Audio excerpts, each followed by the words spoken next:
semuanya, selamat datang di Nalanda Podcast, tempat kita berbagi inspirasi, pengetahuan, dan cerita-cerita penuh makna.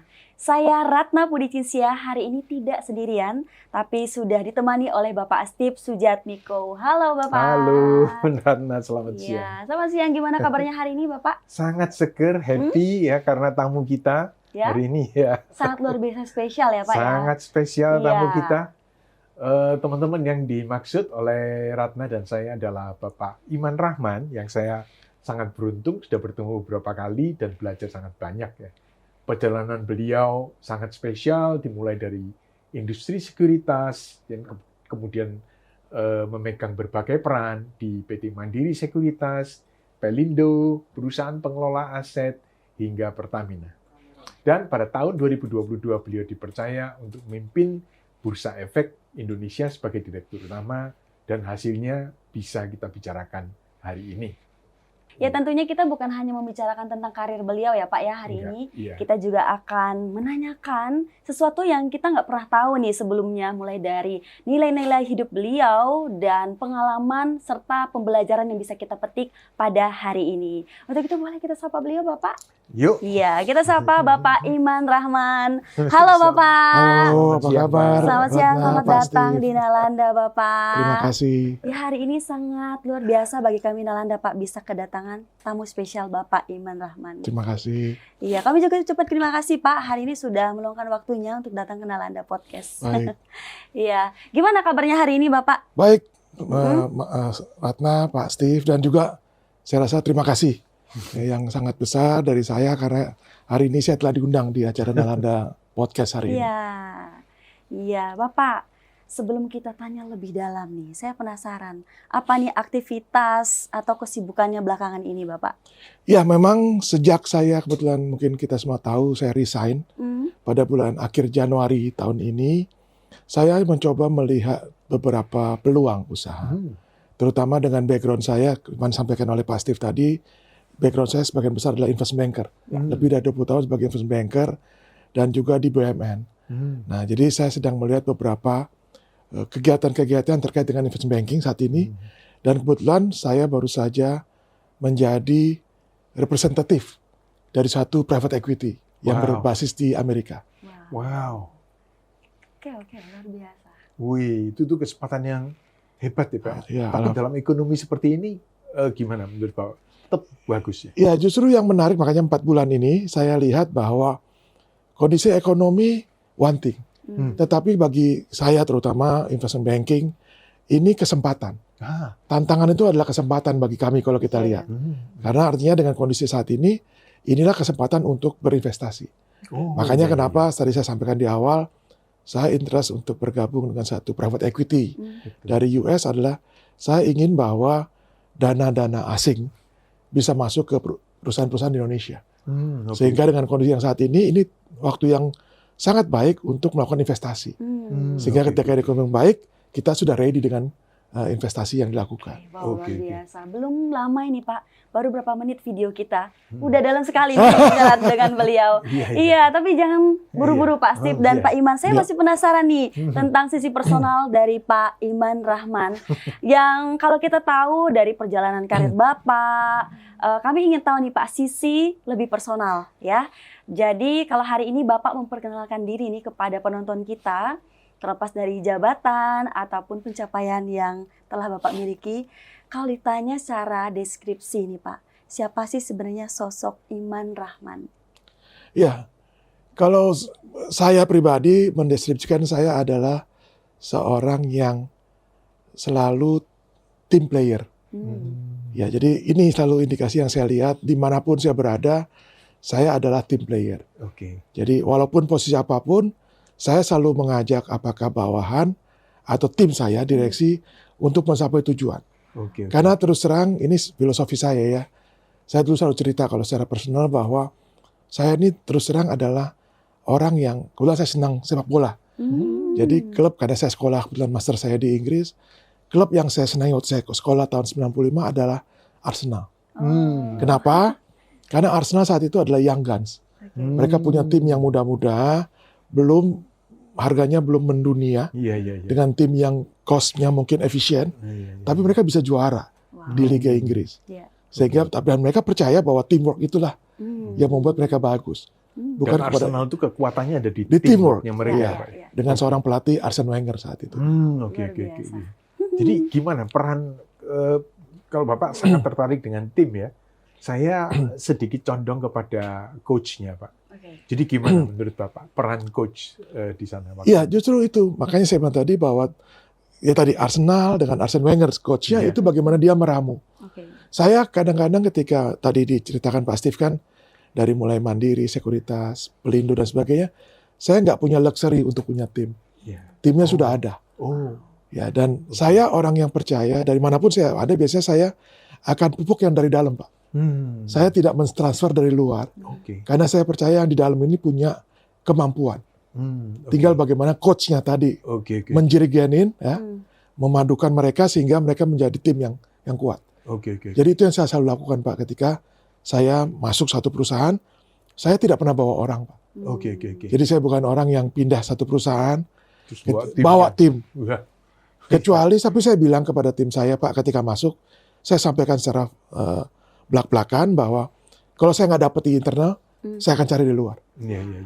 Tetapi saya tidak orang yang langsung hari pertama bawa. Oke. Saya pelajari dulu kemampuan internal. Oke. Karena saya percaya mestinya internal juga punya kemampuan, kan Iya. mereka sudah.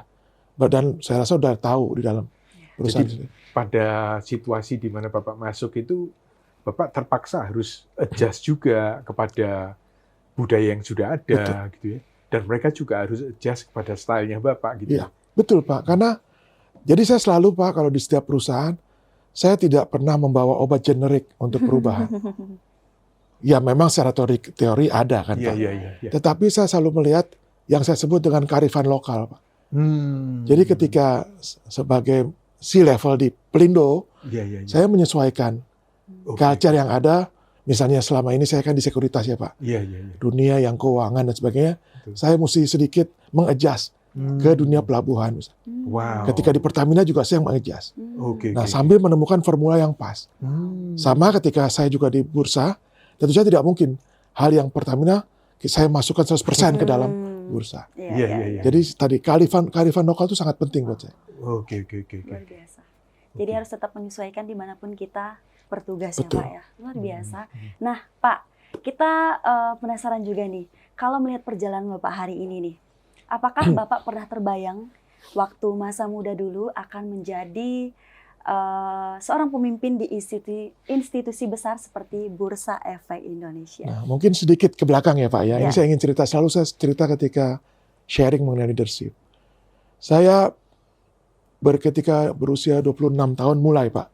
Setelah sekolah S2 saya di Inggris, saya kembali ke Dana Reksa. Oh. Jadi hari pertama saya duduk, kan kebetulan saya di investment banking, di Dana Reksa Sekuritas, itu saya terdiam, Pak. Gitu ya. Setelah, kan biasanya ada 2 hari pertama, kita baca ya, kita membaca, Iya. coba aja. Lalu saya dalam hati, ini yang saya baru sadar setelah sekarang. Oke. Saya bilang dalam hati saya ketika itu, dalam diri sendiri, kalau saya di umur 40, tidak menjadi direktur di sekuritas, saya keluar dari industri. Oke. Kenapa, Pak? Karena di sekuritas saya dengar pada saat saya masuk, itu kan Bapak mungkin aware bahwa mereka tuh biasa begadang, tidurnya Iya. kurang, Betul. ya 3 hari nggak tidur, itu biasanya penyakitnya kalau nggak liver, ya kan, jantung, yang sebagainya, yang berat-berat, Pak. Jadi saya bilang kalau di atas 40 mungkin saya nggak direktur, saya mungkin nggak kuat, Pak, dengan kondisi itu. Nah, saya tidak sadar, Pak, ketika itu. Oke. Saya hanya bicara itu, umur saya 26. Menarik, Pak. Umur 38 persis. Di 2010, saya diangkat menjadi direktur di Mandiri Sekuritas. Di umur 38. Jadi start saya di C-level umur 38, Pak, sampai kemarin di Januari. Jadi, poin saya adalah, memang saya tidak pernah membayangkan akan ada di Pertamina, ada di bursa. Tetapi karir itu kita mulai dari doa. Jadi kalau kami Muslim, kita mulai dari niat. Seperti sholat kan, ketika mungkin kita aware, ketika sholat, kita mulai dengan niat. Jadi saya selalu bicara ketika pada di forum-forum seperti ini, mulailah dengan niat kalau belum. Mau jadi apa ke depan? Jadi itu saya lakukan. Jadi mulai saya lakukan. Lalu yang kedua adalah tentu saja ketika kita bicara dari umur 26 sampai 38, saya tidak diam aja. Iya. Ya tidak, udah niat lalu nunggu mungkin umur di bawah 40 jadi. Nah, ketika dari umur 28 sampai umur 38, saya mencoba mencari segmentasi atau pembeda. Jadi kalau kita bicara kami di sekuritas contohnya, itu orang selalu melihat kami itu biasanya pool of talent. Jadi bos itu nggak punya, jadi bukan struktural, tapi kumpulan talent. Pilihannya apa, Pak? Mereka akan mencari orang-orang yang siap pakai. Karena kadang-kadang tugas yang susah akan dicari orang paling siap. Kadang-kadang banyak kita ketika kita bekerja, kita langsung berpikir, oh saya nih kalau mulai kerja, nunggu nanti disuruh. Baru saya belajar. Saya tidak, Pak. Jadi dari umur 26, saya mencari ilmu apa yang cocok untuk itu. Jadi saya lengkapi skill saya. Saya ambil kursus ataupun sertifikasi yang menunjang itu. At my own cost. Jadi saya tidak menunggu sampai bos saya datang, kerjakan ini. Tapi dia tahu, ya saya inisiatif sampai datang. Dan ada satu hal yang menarik, saya ingat sekali. Di umur, saya baru mulai juga di Dana Reksa, ini mungkin nggak pernah semua orang tahu. Saya sudah mungkin hampir 6 bulan. Saya pernah mendatangi MD itu direktur level. Di Dana Reksa Sekuritas saya sampaikan, saya datang, saya masih staff, Pak. Dan orangnya masih ada, saya bilang, Pak, saya kalau kayak gini-gini, saya bosan. Berikan saya tantangan kerja. Bapak bisa bayangin, Pak, seorang anak umur 26 datang ke direkturnya nantangin. Minta kerja. Apa yang terjadi, Pak? Dia panggil bos saya, dia bilang anak ini nantang. Kasih kerjaan. Pak, saya nggak pulang, Pak, hampir sebulan. Di drill benar-benar bisa. Tapi dia pikir saya nyerah. Enggak, Pak. Saya ketawa, Pak. Karena saya happy. Dan itu yang membuat akhirnya semua direksi merasa saya problem shooter. Nah, saya menemukan tematik saya di situ. Di Dana Reksa, di Mandiri waktu itu, orang tahu case-case yang mungkin sulit, kasih ke saya. And I will be happy to do it. Karena kebanyakan orang bekerja kan, yang pasti jadi, cari aman. yang aman, yang bos kita senang, deal besar. Saya kelihatan bos saya enggak. Dikasih besar, alhamdulillah. Yang kecil, yang susah, I'll do it. Sehingga terbiasa untuk tantangan, Pak. Nah, itu yang menolong saya akhirnya sampai dengan posisi umur 38 tadi sudah terbiasa atas semua tantangan, Pak. Jadi mungkin itu salah satu perjalanan sedikit ke belakang. Nah, tapi juga yang menarik adalah bahwa orang bicara bahwa iya ya dari Mandiri ke Pelindo seolah-olah mulus. Enggak, Pak. Saya juga melihat peluang. Jadi mungkin satu yang ingin juga saya share, saya orang yang tidak convenient, Pak. Jadi tidak convenient terhadap kerjaan. Jadi saya memutuskan waktu itu, saya nggak akan lebih daripada sebenarnya 5 tahun, Pak, kerja. Kecuali 3 hal. Saya harus pindah dari perusahaan kalau 3 hal tidak tercapai. Pertama, karir saya. Stop. Kedua, saya tidak bisa belajar lagi. Ya, artinya saya udah nggak ada kesempatan untuk belajar. Dan ketiga, tentu saja salary. Kalau 1 dari 3 itu masih ada, salary-nya. Kenapa? Ya, penghasilan. Kalau 1 dari 3 masih ada, mungkin saya bisa bertahan. Makanya saya pindah. Saya udah hampir 7 perusahaan ya dari mulai awal sampai hari ini. Dan kebetulan kalau yang udah di C-level, bukan karena yang saya pindah. Tapi memang karena penugasan ya. Tapi sampai di sini saya mau merangkum sebentar. Saya mau merangkum sebentar. Teman-teman, salah satu keuntungan Anda untuk ikut dengan podcast kita itu adalah kita mendapatkan tamu-tamu yang luar biasa sekali. Dan kalau kita tidak mengalami apa yang beliau alami, kadang-kadang kita tidak sadar ya, pelajaran yang kita dapatkan itu begitu luar biasa. Tapi saya ingin merangkum sebentar. Yang pertama itu adalah kita harus punya niat, ya.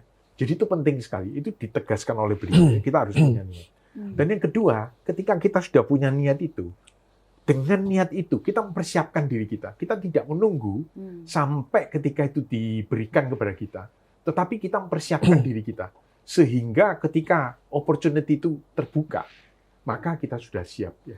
Dan yang ketiga, kita mengajukan diri gitu ya. Kita mengajukan diri kepada atasan kita untuk berikan saya sesuatu yang akan membuat saya memecahkan masalah.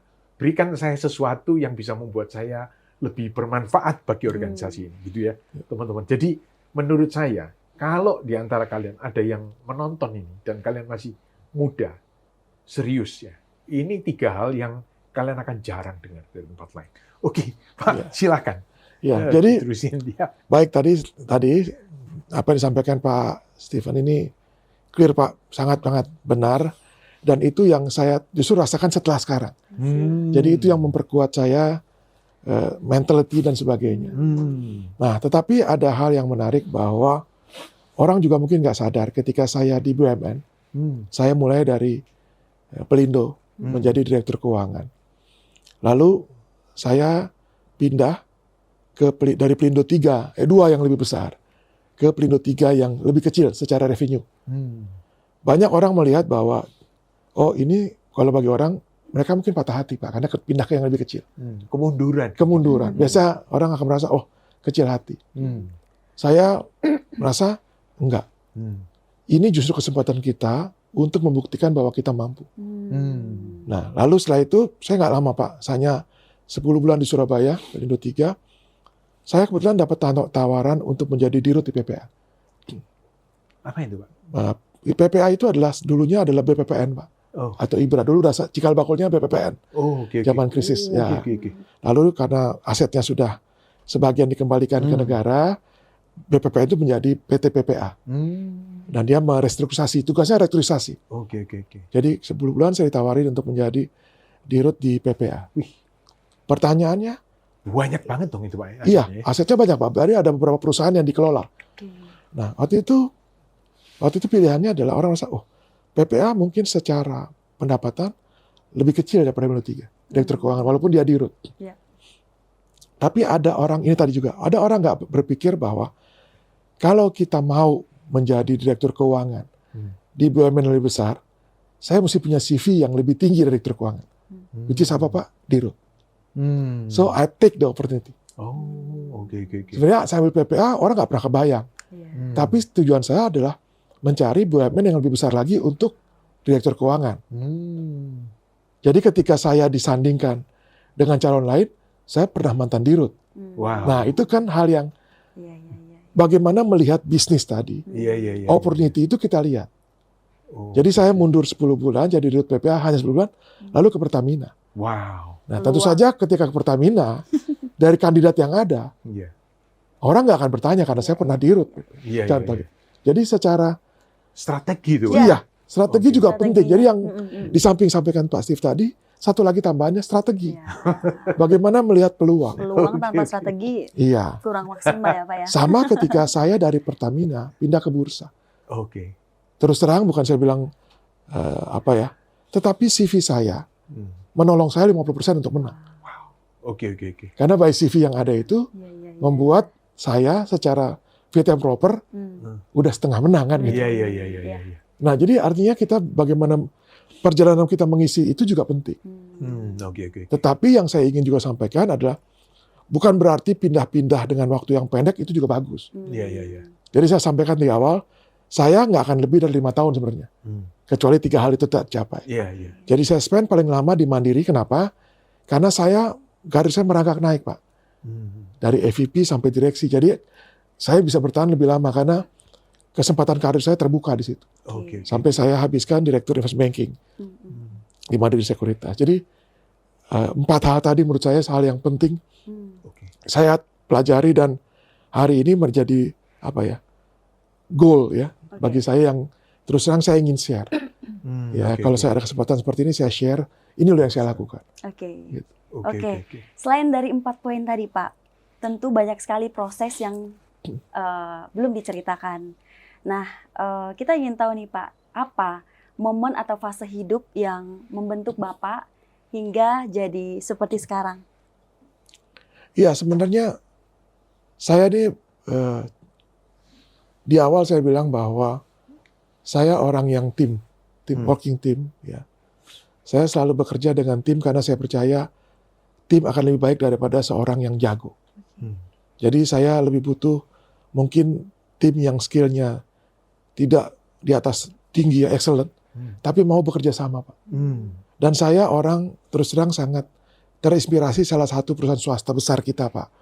Di mana seorang pemimpin itu mesti meng-create anak buahnya kalau jadi. Jadi kalau di rootnya itu bisa membuat penggantinya, anak buahnya, itulah keberhasilan. Oke. Jadi itu adalah hal yang juga menjadi hal sehingga coaching tadi, tim ini juga saya treat. Dan kedua, bagaimana saya punya kebanggaan kalau tim ini bisa mengertikan saya. Jadi makanya saya bilang tadi, saya tidak pernah ngambil dari bawah timnya, tapi di dalam saya create. Sehingga nanti ketika saya pindah dari suatu tempat, pengganti-penggantinya adalah memang orang-orang yang di bawah saya langsung.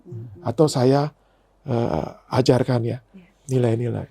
Bicara tentang tim, berapa banyak, apakah Bapak juga memanggil tiap-tiap anggota tim itu untuk ngomong one on one, kemudian Bapak share sesuatu gitu? Ya, jadi memang selalu Pak, ketika saya di satu tempat, hal pertama yang saya lakukan adalah di samping analisa bisnis model, selalu saya memanggil satu level di bawah saya, Pak. Saya punya prinsip satu adalah bahwa satu layer di bawah saya, kalau saya direktur, kepala divisi, atau saya dirut direkturnya, itu adalah jenderal saya di lapangan. So, mereka adalah orang-orang yang kepercayaan. Jadi hari pertama saya masuk, mereka satu persatu saya panggil. No hard feeling. Saya panggil, saya bilang mereka, saya nggak bisa kerja sendiri. Saya butuh Anda, saya perlu Anda percaya saya, dan saya percaya Anda. Hari ini kalau Anda nggak percaya saya, ingin ke tempat lain, let me know. Pindah divisi atau keluar, silahkan. Bahkan sebagai contoh ya Bu, saya pernah membantu tim saya. Karena dia dari tim yang sebelumnya, dia ingin keluar dan pindah. Saya bantukan carikan pekerjaan dengan koneksi yang saya punya. Jadi no hard feeling. Dan sampai hari ini masih baik hubungannya. Jadi kita tidak wah saya kalau dia pergi saya tersinggung, enggak. Kalau mau terus silakan. Bapak pernah nggak bicara dengan tim, karena pengalaman Bapak begitu banyak ya Pak ya, sampai 7 perusahaan gitu ya. Terus Bapak ketemu dengan, dan kemudian mungkin karena satu dan lain hal, maka tim Bapak mengecewakan Bapak. Pernah nggak itu terjadi, dan kenapa? Ini yang menarik Pak. Selalu saya bilang orang punya kelemahan Pak. Saya tidak pernah lihat kelemahan orang. Saya selalu lihat kelebihannya. Saya jadi selalu happy Pak. Karena kalau kita lihat kelemahan, kita akan terus kecewa Pak. Ya kan, kalau kita lihat kelemahan ini, enggak. Jadi saya selalu berprinsip kita lihat kelebihannya dan kita utilize. Jadi komplement terhadap tim ini adalah kelebihan. Karena orang pasti punya kelemahan. Kalau di coaching itu katanya itu istilahnya adalah asahlah pisau di sisi yang tajam. Betul. Ya, jangan cari sisi yang tebal gitu ya. Tapi perhatikanlah sisinya dia yang betul-betul tajam gitu ya. Dan asahlah itu terus-menerus. Iya. Karena terus terang memang kalau kita tadi Pak, kalau kita ngelihat tim, kan saya bicara dengan 7 perusahaan, kemampuan skillnya, kecepatan berbeda Pak. Iya. Nah justru kita yang mencoba merangkul Pak. Jadi prinsip leadership yang saya lakukan adalah saya maju ke depan, tapi saya menengok ke belakang. Ketika teman-teman tertinggal, saya bawa maju. Makanya ini menarik Pak. Teman-teman saya di perusahaan-perusahaan BUMN dulu, tim saya selalu bilang, mungkin secara fisik, saya mungkin kalah kalau lari. Tetapi saya ini gelundung. Jadi saya lebih cepat daripada orang lari. Nah itu yang saya bilang. Jadi orang merasa bahwa saya lakukan dengan fun. Jadi mungkin saya rasa sampai hari ini saya tidak pernah terlihat gebrak-gebrak meja di level manajemen saya. Tetapi mereka tahu saya demanding. Tapi kita tidak perlu demanding dengan memarahi orang. Tapi kita sentil sisi kemanusiaannya. Sehingga mereka mau mengerjakannya lebih dari yang kita target. Saya pernah melihat video ya Pak, di mana Pak John Prasetyo mengatakan bahwa stylenya Pak Iman itu adalah fast, ya. Dan fast itu kan tidak gampang ya Pak. Tapi selain fast itu ada friendly and fun. Gitu ya. Jadi masih ada 2 yang lain, tapi 3 ini kan biasanya tidak berjalan bersama-sama ya. Tapi dalam Bapak itu bisa bareng ya, bisa menuntut orang untuk bergerak cepat, namun mereka tetap melihat bahwa Bapak friendly and fun bersama dengan Bapak. Itu yang saya lakukan, Pak. Dan memang tadi saya bilang supaya saya tidak kecewa, saya tidak memaksakan model itu kepada mereka secara langsung. Saya bikin mereka melihat sisi baik aja. Jadi pertama di board, di bursa misalnya, nggak ada Pak kita marah-marahan atau gebrak-gebrak. Sehingga apa yang saya harapkan, semua kepala divisi atau direktur yang presentasi itu melakukan yang terbaik Pak, tanpa pressure. Karena saya orang yang percaya ketika presentasi ataupun lakukan sesuatu dengan pressure, imajinasinya nggak keluar. Kreativitasnya tertekan. Mereka kan kerja ya seadanya. Sementara saya berharap mereka kan bekerja, karena ini kan bukan pekerjaan teknikal ya Pak. Ini kan skill. Ya artinya perlu kemampuan untuk presentasi, berpikir lebih. Jadi di board saya bangun semua direksi untuk tidak marah. Kalau tanya kesel pasti ada. Tetapi tadi saya bilang, saya tidak melihat materi mereka kurang bagus atau apapun. Saya challenge Pak. Tapi dengan fun. Yang kedua adalah semua tim tahu bahwa saya tidak berdiri duduk di Menara Gading Pak. Jadi ketika di board, saya tidak hanya bilang pokoknya saya mau ini. Kalau mau begini saya mesti apain. And saya sendiri yang turun Pak ke bawah.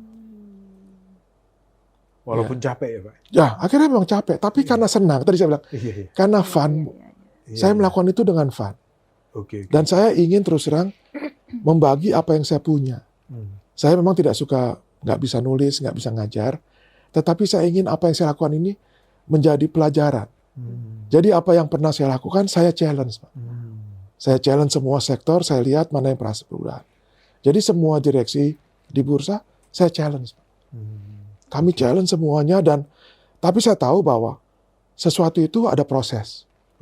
Jadi saya tidak pernah berharap bahwa saya satukan satu besok selesai. Enggak. Karena yang dirubah mindset Pak. Setiap saya masuk yang saya rubah dari tim adalah mindset dulu. Cara berpikir Pak. Dimanapun saya ada, cara berpikir mereka bahwa mereka bisa. Tentu saja pasti di awal ada mental block. Karena sebenarnya kan secara teori semua teori leadershipnya sama. Lakukan A, B, C, D. Tapi touch-nya yang berbeda. Makanya ini yang saya selalu sampaikan. Saya coba kembangkan yang namanya manajemen with smile. Manajemen? With smile. Oh, with smile. Jadi kita senyum aja. Kita kerjanya ketawa-ketawa.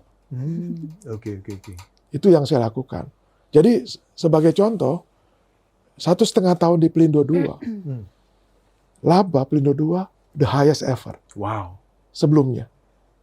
Dan ketika saya keluar, labanya tambah terus, Pak.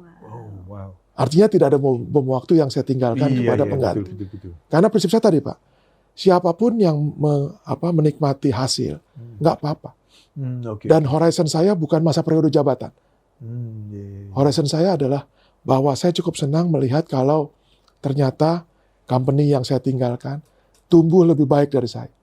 Karena saya selalu bilang ke teman-teman waktu saya, ingat sekali ketika saya di satu BUMN ya Pak, saya bilang, kalau kalian bilang saya itu lebih baik dari yang sebelumnya, saya nggak bangga. Karena itu seharusnya. Karena yang sebelumnya membuat jalan buat saya. Tapi kalau saya lebih buruk dari yang sebelumnya, itu problem buat saya. Artinya saya nggak kerja keras. Oke, jadi dari with smile tadi ya, terlihat ya Pak, sekarang beliau makin sehat, bahagia, happy. Karena tadi kalau ingat cerita Pak Iman, waktu umur 26 tahun, agak tertekan nih, mau join di ini ya. Ya, industrinya takutnya sakit ini dan segala macam. Tapi dengan with smile, teman-teman, itu penting sekali. Terkesan sederhana, tapi nggak mudah Pak. Jadi dari 7 perusahaan itu yang Bapak paling enjoy yang mana, Pak? Semuanya kebetulan punya tantangan berbeda, Pak. Karena semuanya berbeda-beda persis. Karena seperti saya bilang tadi, di Dana Reksa dan Mandiri, saya di investment banker. Lalu ketika di Pelindo menjadi direktur keuangan. Lalu di PPA jadi direktur dari Dirut. Di Pertamina direktur investasi. Jadi semuanya berbeda. Bursa menjadi SRO, menjadi dirut. Jadi semua punya tantangan. Dan maka saya bilang dari awal, saya tidak pernah menerapkan pola generik. Sehingga tadi, setiap masuk selalu ada tantangan baru. Jadi excitement-nya ada.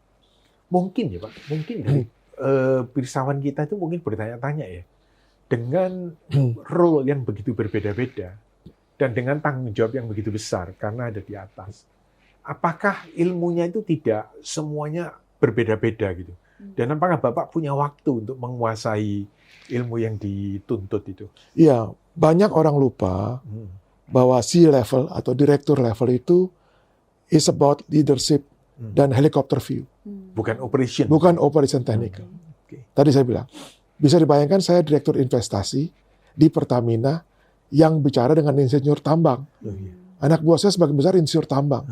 Karena ngomongnya drilling, ya kan? Yang saya orang ekonomi. Ya, nggak tahu apa-apa mengenai itu. Tapi yang pertama yang saya lakukan adalah saya mengakui saya tidak mengerti. Itu yang paling penting. Kita harus mengakui bahwa kita tidak mengerti. Jangan kita sok tahu. Tetapi yang paling penting juga adalah kita tidak tahu, mau belajar dan memberi nilai tambah. Sehingga ada respect Pak dari anak buah. Oh iya. Kadang-kadang mohon maaf, ketika direksi kita merasa kita tahu semuanya. Nggak mungkin Pak. Nggak mungkin ya. Sama ketika saya di bursa juga begitu. Saya tidak pernah Pak di bursa seumur hidup. Ketika saya join, saya harus bilang, saya nggak ngerti semua bursa. Tapi saya pernah jadi dirut.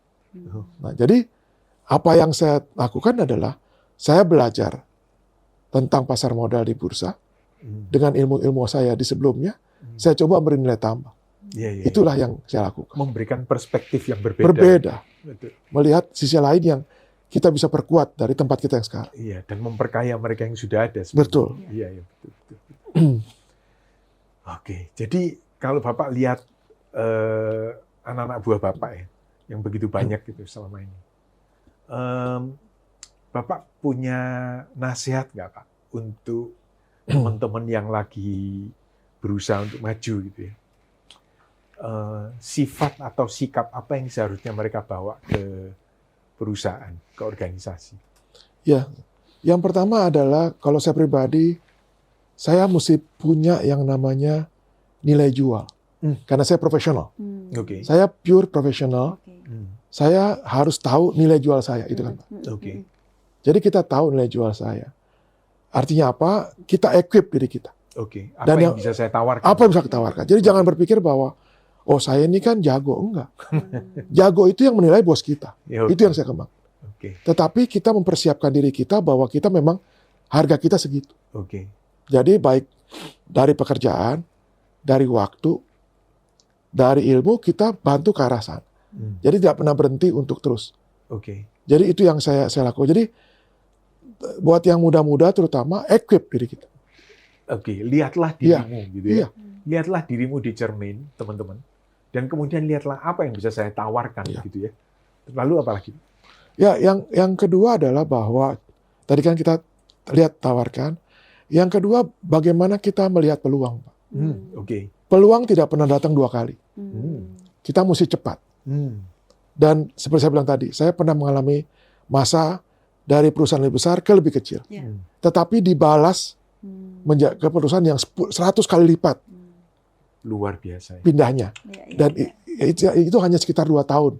Ketika saya pindah dari perusahaan lebih besar ke yang lebih kecil, and then saya menjalannya. Jadi kita harus percaya bahwa kita pintar melihat peluang, dan pilihan itu tidak boleh kecewa. Jadi jangan pernah bahwa ketika kita memilih, kita kecewa. Enggak. Jangan nganggap rendah. Gitu ya. Kadang-kadang kita merasa, kita ini, pindah ke yang kecil, saya nggak berguna. Enggak. Oke. Jadi apakah itu berarti yang Maha Kuasa ya, memberikan kesempatan gitu? Bapak ada pemikiran bahwa pintu itu dibuka supaya Bapak masuk, mundur sebentar, belajar apa yang Bapak tidak ketahui, supaya nanti kelak kalau ada opportunity yang lebih besar, Bapak udah siap. Iya, saya percaya itu Pak. Makanya apapun yang terjadi, selalu melihat positif Pak. Ini yang terbaik gitu. Jadi ketika tadi saya bilang dari perusahaan besar ke lebih kecil, dari Jakarta pindah ke daerah, saya tidak melihat itu sebagai suatu hal hukuman, tapi tantangan. Oke. Bahwa saya harus buktikan bahwa saya bisa kembali. Oke. Kan itu kan Pak. Kalau saya ikutin kata hati, saya akan lebih kepada menyesali diri. Dan saya tidak perform. Karena itu yang terjadi Pak. Ketika saya pindah, anak buah saya ketika saya mau pamit, mereka bilang, Pak, ketika Bapak datang kami pikir Bapak akan hanya menyesali diri dan tidak semangat. Saya bilang enggak. Saya udah lupa tempat saya yang lama. Dan kita bisa bikin apa di sini. Gitu Pak. Jadi selalu itu yang saya lakukan. Jadi ketika saya pindah, saya tidak pernah lagi melihat ke belakang. Itu saya lakukan. Luar biasa. Dari perjalanan Bapak tentu kan ada coach atau film atau buku yang mungkin jadi satu inspirasi. Boleh di-spill ke kita nggak Pak? Apa mungkin buku atau film atau seorang motivator yang bisa membentuk diri Bapak juga? Ya, ini yang menarik. Saya tidak mengambil satu orang Pak. Saya selalu melihat bos-bos saya dan saya ambil kelebihannya Pak. Jadi apa yang saya bilang tadi, manajemen Good Smile adalah gabungan. Dan terus terang leadership yang course yang saya ikuti untuk menambah itu menjadi suatu hal yang ternyata teorinya ini. Tapi basically apa yang saya lakukan adalah saya coba untuk meramu versi saya. Karena saya percaya Pak, orang punya style sendiri, nggak bisa sama. Betul. Jadi orang punya leadership style sendiri. Nggak ada orang yang 100% sama. Yang dibuat adalah konsep dasarnya, tetapi ketika kita kembangkan masing-masing. Jadi saya tidak pernah, saya punya pasti beberapa bos, mantan bos saya, yang positifnya saya ambil. Ya, saya lakukan, hal yang baik saya lakukan.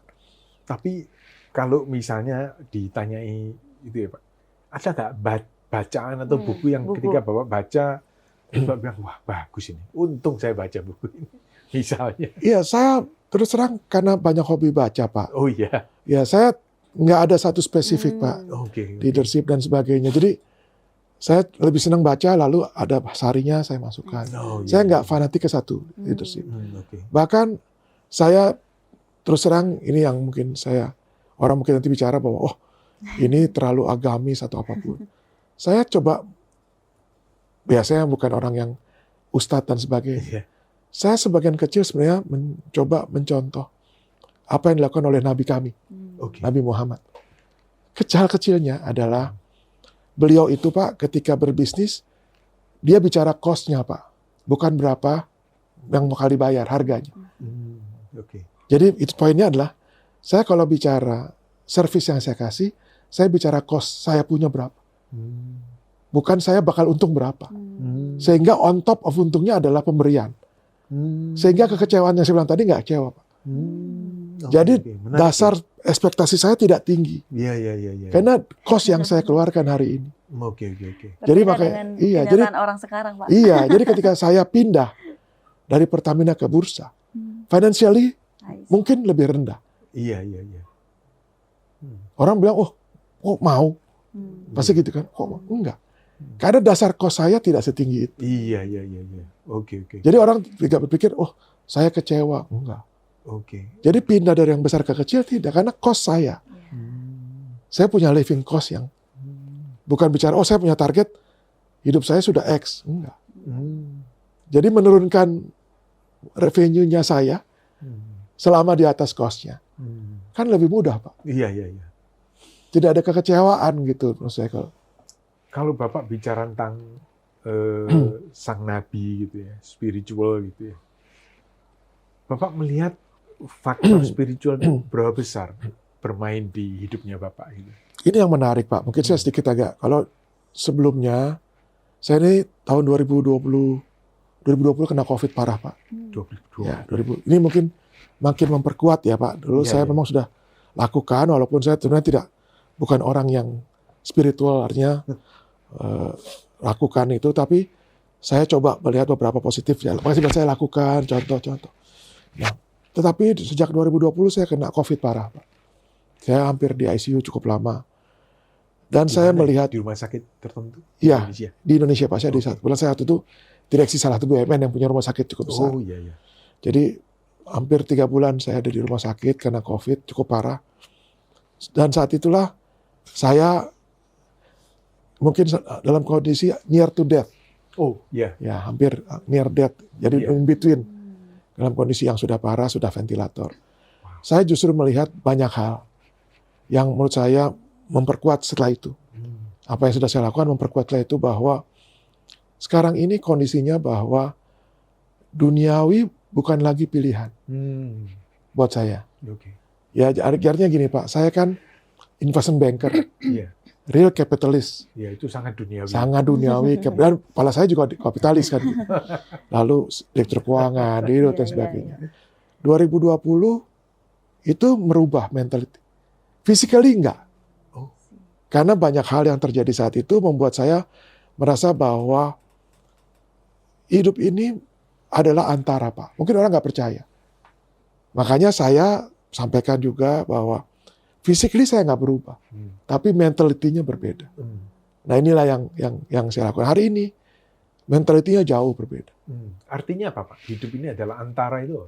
Ya, artinya bukan lagi tujuan akhir, Pak. Gitu. Oh, oke. Jadi, makanya saya bilang tadi, apa yang kita dapatkan adalah bagaimana tujuan antara untuk mencapai tujuan akhir kita. Kan? Jadi, apa yang semua kita miliki bukan akan kita habiskan di sini. Itu.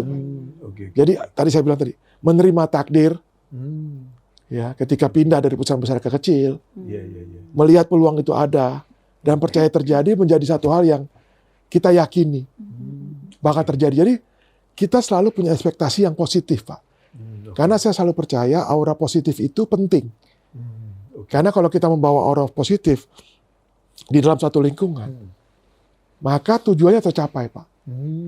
Karena saya merasa kalau kita, contoh ya Pak, kalau kita sendiri ngerasa bahwa kita nggak bisa kerjakan tugasnya, nggak bisa, Pak. Tapi kalau kita bilang kita bisa, belum tentu bisa. Bisa saja gagal, tapi kita sudah mencoba. Kan banyak kita pesimis ya Pak, karena ini kan ngerjain dengan cara itu nggak berhasil. Otomatis tidak berhasil. Otomatis pasti nggak berhasil. Tapi kalau kita berhasil, kita akan lakukan sesuatu yang terbaik. Hasilnya bisa saja gagal. Tetapi karena ada begitu banyak faktor. Banyak faktor. Kan, Pak. Tapi kita at least mencoba, dan ini menolong saya Pak dalam perjalanan. Banyak kegagalan membuat saya terbiasa menghadapi, oh ini pernah gagal yang ini, cari ada cara-cara lain. Jadi saya ditempa dengan kegagalan. Saya ditempa dengan masalah ketika menjadi direksi dimanapun. Sehingga itu membuat saya ketika di posisi-posisi direksi sudah terbiasa secara mentality untuk menghadapi apapun ya, termasuk tekanan. Jadi hari ini saya merasa bahwa saya cukup enjoy Pak terhadap semua tekanan. Ya, gitu. Sepertinya yang Bapak ceritakan ya teman-teman, itu mirip dengan apa yang dikatakan oleh Thomas Alva Edison. Dia mencoba berkali-kali untuk menemukan bola lampu, dan sampai 10.000 kali konon. Dan dia mengatakan bahwa saya bukan gagal, tetapi saya menemukan 10.000 cara bagaimana kalau itu kita lakukan kita akan tidak berhasil. Jadi dia tidak melihat itu sebagai kegagalan, namun itu sebagai suatu pelajaran gitu Pak ya. Karena itulah maka dia bisa maju terus gitu ya. Setuju. Ya, jadi kita melihatnya kan di sisi yang lain. Kita melihat dan positif side kan Pak. Ya kalau enggak kita kan pasti udahlah gagal, pasti kita nggak bisa. Nah ini yang menurut saya mentality itu yang kita mesti punya Pak. Tidak berarti bahwa kita mengulangi terus kesalahan yang sama gitu ya. Karena tanpa sengaja kegagalan itu membuat kita berpikir untuk memperbaikinya Pak. Ya, betul. Tadi kan Thomas Alva Edison kan tidak bekerja 1000 cara dengan sama. Dia sedikit demi sedikit mencoba memperbaiki. Betul. Walaupun harus 1000 kali. Saya jadi ingat kisah yang sangat dikenal gitu ya, yaitu seorang yang dipensiun setelah perang di Amerika sana ya Pak ya. Setelah dia pensiun, kemudian dia nggak tahu harus ngapain. Pada waktu itu Amerika belum punya social security gitu ya, maka dia mulai menjual resep ayam neneknya gitu ya. Dia pergi dari satu restoran ke restoran yang lain. Dan setiap kali dia pergi ke restoran, terus yang punya restoran itu mungkin nanya, kenapa saya harus percaya bahwa resep nenekmu lebih bagus daripada resep nenekku gitu ya? Apa buktinya? Jadi dan dia terus pergi dari satu restoran ke restoran yang lain dalam usia yang sudah 60-an Pak lebih. Sampai restoran yang pertama yang mau mencoba itu adalah restoran yang ke-1075. Jadi kita bisa bayangkan ya Pak, Setiap hari dia mencoba, ditolak. Sampai restoran 1075 baru mau. Dan tentu saja kita tahu itu adalah Kentucky Fried Chicken. Iya. Gitu. Tetapi 1075 itu saya membayangkan, wow, ya satu hari kita bisa berapa ke restoran gitu ya. Misalnya 10 gitu, berarti berapa tahun dia harus melakukan itu. Atau berapa bulan gitu ya. Wow, itu memang luar biasa. Harus positif thinking. Positif, gitu, Pak. Ya artinya kalau kita negatif thinking kita berhenti, Pak. Mungkin baru 100 sudah selesai. Tapi kalau kita tahu bahwa kita punya keyakinan, tentu saja tadi saya bilang, karena dia tahu nilai dirinya, Pak. Dia yakin resepnya. Ini kan hanya masalah pembuktian. Ya. Jadi kita ukur juga. Jadi artinya ketika menawarkan, tentu saja kita tahu kapasitas kita yang di awal tadi. Kita berkaca bahwa kita punya kemampuan itu, dan orang akan menilai hal yang sama. Bahwa kita memang capable untuk itu. Nah, teman-teman, mungkin kita ini saatnya juga ya. Ada satu orang datang, Pak. Interview ke kami. Saya terima, Pak. Impresinya kenapa? Dia nggak bisa bahasa Inggris. Saya udah tahu contohnya. Bahwa akan ada kenaikan gaji. Karena kan gaji semua di-approve oleh OJK misalnya di bursa. Saya bilangnya apa? Saya ajak semua direksi untuk approach. Semakin kita tinggi, orang akan merasa kita makin jago, dan kita makin sombong. Begitu sombong, kuping kita tertutup, Pak. Saya sampai hari ini, sampai di bursa selalu menekan. Tadi saya bilang, kalau di BOD saya diam dulu, kan untuk mendengarkan masukan. Kenapa? Saya menahan ego saya.